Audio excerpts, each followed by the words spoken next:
What is up, guys? Don't let T-Series pass PewDiePie Cactus here, and today we're going to be discussing The Division 2. Now, I've been playing a decent amount of The Division 2 beta when I'm not playing Apex Legends, and I just wanted to give my thoughts on the whole experience, my thoughts on the game thus far, judging from what I've been able to experience in the beta, and of course from what I know outside of that in terms of information. Now, although I cover Destiny mainly, and a little bit of Anthem as well, I did cover The Division when it first came out pretty substantially.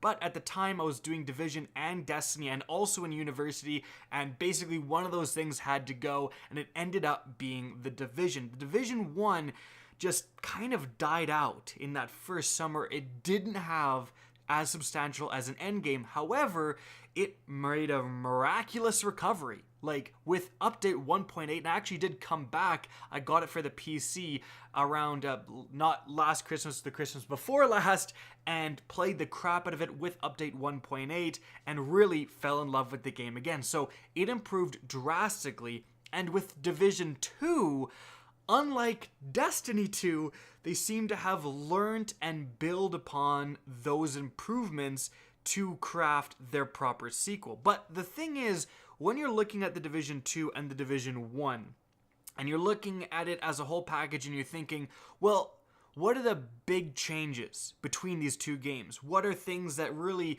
change the experience substantially? There isn't a lot of them. Now, sometimes we do see this with sequels. Modern Warfare 1 to Modern Warfare 2, Halo 2 to Halo 3. You have these massive changes, Borderlands to Borderlands 2, that really make the experience quite a bit different. The Division 2 has a few of those. It has the introduction of signature weapons, essentially the Division's version of ultimate abilities within the game. Now, interestingly enough, this didn't happen the first day of the beta, but the second day of the beta, they introduced an endgame mission. So you can actually go and select from some pre-made classes, one for each of the different ultimate weapon ability things, and then you can go through a mission at max level. It's going to give you an experience of what the end game is like. And I think, love or hate the Division, that's a very good idea that I wish more betas did. Just provide one mission, one example of what the end game experience is going to like, so people know more about the game. So I applaud them for doing that for sure. I think that was a great idea. But in any event, in this mission, you do get to experience that big change in gameplay, which is having that ultimate ability, and it does make a pretty big difference.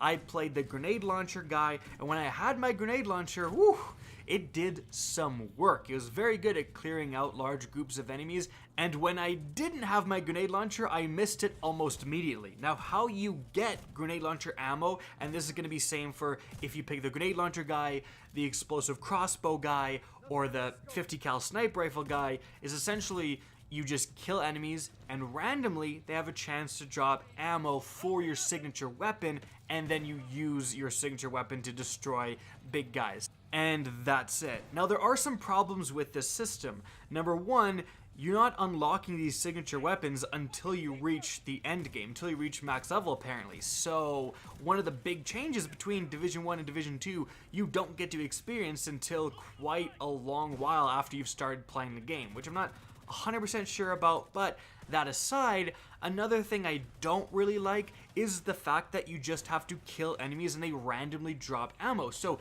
you could be flooded with signature weapon ammo and absolutely destroy a mission. It's 10 times easier than it would be, or you get screwed by RNG, enemies don't drop it. Now, of course, I assume Ubisoft programmed it to drop at a relatively consistent rate, but anything that's RNG dependent, and especially if you end up killing an enemy in a weird angle and you can't get to that ammunition or something like that, you could screw yourself out of an easier experience. You could make a mission way harder. Something like an ultimate ability in Destiny, which is consistently going to charge, so you're not really going to encounter those scenarios where you're screwed out of it, is, I think a little bit of a better experience.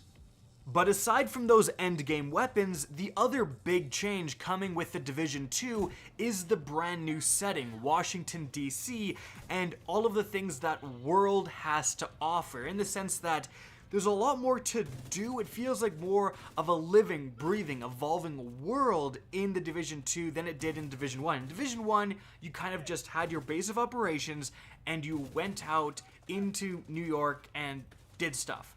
You didn't really have pockets of resistance per se. You just went out, did missions, came back. Went out further, did more missions, came back.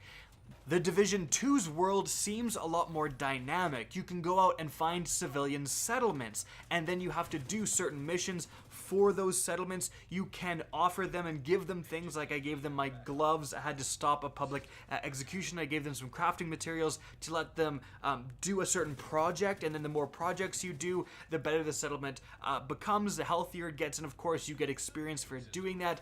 And then you have control points around the world. You can take over these control points, and then your guys will take over them, like the good guys will take over them. So in the Division 2, it's not just about going to the base of operations, which in this case is the White House, going out and coming back to the base of operations, going out a little further, coming back. This time you're involved with all these different settlements. You're trying to defer the power from the enemies in certain part of the maps to the good guys. You're really, again, living in an evolving world, and that is super, super cool. But aside from those two things, the rest of the changes coming with the Division 2 I would describe as kind of small changes. Not bad in any way per se, but small, not really altering the gameplay experience that much from Division 1.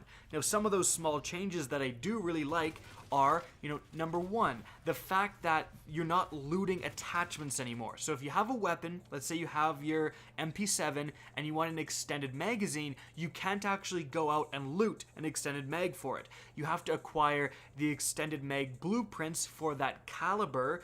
MP7 is a weird example because it uses a really weird caliber, but M4, the M4 assault rifle uses 5.56 millimeter rounds, so you have to go out and get a 5.56 extended mag, and then when you craft that, you can put that attachment on. And then it offers a bonus and always a downside. So for example, an extended magazine might give it 30 extra rounds, but lower the stability. And then a different magazine gives it 30 extra rounds, but lowers critical hit damage or something like that. So you have to craft your weapon that way. So the positive of that change is that you have way less inventory to manage. In the Division 1, you were just thrown so much loot of all the stuff, weapons, armor, and attachments, and you had a lot of inventory managing to do, and your inventory filled up very fast. This is going to lower that, and it's going to get rid of some of the annoyance. Like in the Division 1, the end game was you were just crafting extended magazines or whatever over and over and over again until you got the perfect stats, and so it was kind of an RNG game in that sense, and it was a little unnecessary. So they're cutting away some of the bloat. The bad side of that, and the thing I'm not too sure about, is the fact that there's a positive and a negative. Now, that is going to make you think a lot more about what you want to put on your gun.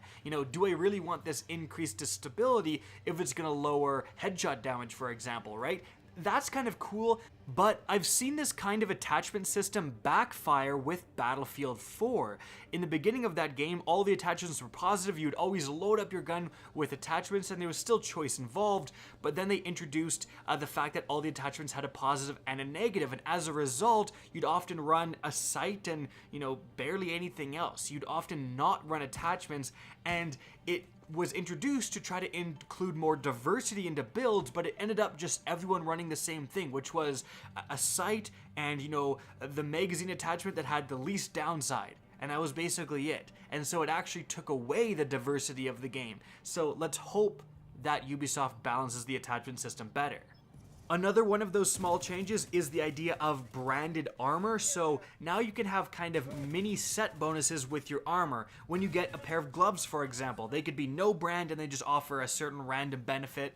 Or those gloves could be part of a brand, let's say the Khaki Boy brand. And then if you have two Khaki Boy items, so gloves and a helmet, you'll get a bonus for that. If you have 3, you'll get a third bonus for that. And that's a really cool system. And even, when you're low level with green armor, you're still going to be getting that. So it's a lot more thought you have to put in to what armor pieces you want to wear. Yeah, you could get new gloves that have more armor, but they're in a different brand, and so you're going to lose your brand bonus. Do you really want to switch now? Is it worth switching over to a different brand? That's a cool feature, and I don't really see a ton of downsides with that. I actually really like that change.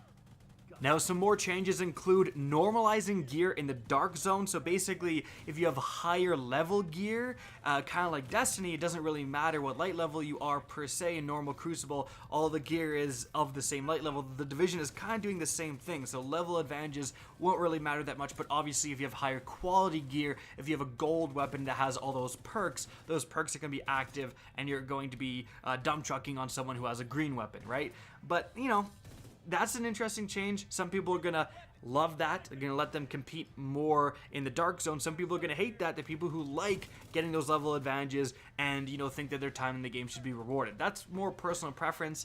Another change that's happening in the Division 2 is definitely just the introduction of a bunch of new skills, and also each skill has a bunch of different modes, essentially, a bunch of different specializations. So you can unlock a turret, and you get the base assault turret, you throw it down, and then it just starts shooting at people. That's about it. You can also get a sniper turret variant, which is going to do more damage per shot, shoot a lot slower, but has a much further range where it can engage people at.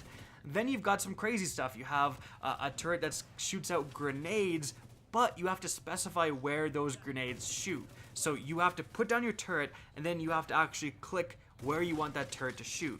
Now, I hated that. I'm not gonna lie, I absolutely hated that. When I was playing my hardcore run on the end game, I picked the grenade launcher guy, and he came with two skills, a seeker mine and the turret, where both you had to show it where to shoot. Now, I do not like that. When I'm playing the game, I want my skills to be happening in the background while I'm still engaging guys with my weapon. Now, that's personal preference. If you don't mind these skills, that's totally fine. But they were really, really finicky to use. I felt them super difficult to actually target enemies because it's a cover-based shooter, and the only way you could target, you know, your turret, for example, was on the ground. So you couldn't just aim it at someone, you had to aim it at their feet. And of course, if they're behind a piece of cover, it would only work if they're at the very edge of that cover and you could just shoot it just behind the edge. It was kind of a nightmare, and I really didn't like that. I wish you could turn it on between auto target and personally target, but in any event, there's a bunch more skills in the game. Some of them are awesome and some of them suck, frankly, so that's going to differentiate your gameplay as well. But for the most part, the Division 1 is very similar. It plays super similar to the Division 2, and some people are going to love that. If you're a huge Division 1 fan, that's fine. This is the sequel you're looking for. But if you weren't exactly in love with the Division 1, if you wanted to see some bigger changes implemented, then you're out of luck, because it is very similar in terms of gameplay. And some of you are probably thinking, well, of course it's similar, you dingus, it's a sequel, like, why would it be that different?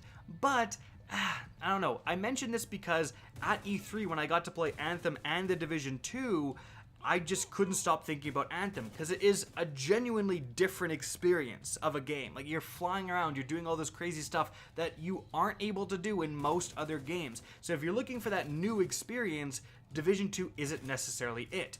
If you're looking to improve upon a game you already thoroughly enjoy, Division 2 is for you. But that also means that if you just weren't a fan of Division 1, if you're like, this game's okay, but I don't like cover-based shooters, I don't like blah blah blah, you're not gonna like the Division 2. It just does not really go out of the mold of that Division genre. But with all of that being said, me personally, I did enjoy the Division 2 beta. I'm still enjoying the Division 2 beta. I think it's a fun game. I think overall, from what I've seen, it improves over many aspects of the Division 1.